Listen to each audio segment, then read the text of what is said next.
తెలంగాణలో జరిగినటువంటి tipper incident ఖచ్చితంగా 2 తెలుగు రాష్ట్రాల్లో నిబంధనలు మీరుతున్నటువంటి ట్రిప్పర్‌లకి సంబంధించినటువంటి వ్యవహారం స్పష్టమవుతుంది.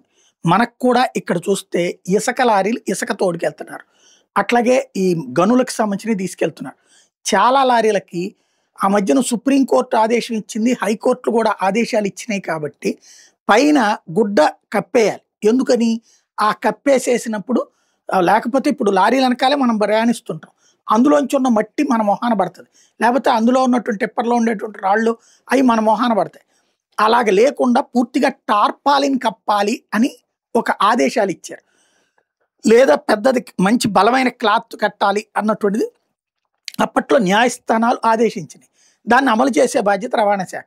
రవాణా శాఖలు 2 రాష్ట్రాలు కూడా మొద్దు నిద్రపోతున్నాయి. టిప్పర్ల పైన ఏమీ కప్పట్లేదు. లేదా ఒక చిన్న సన్నపాటి గ్రీన్ క్లాత్ కట్టేస్తున్నారు. ఇసుక మీద కూడా అంతే.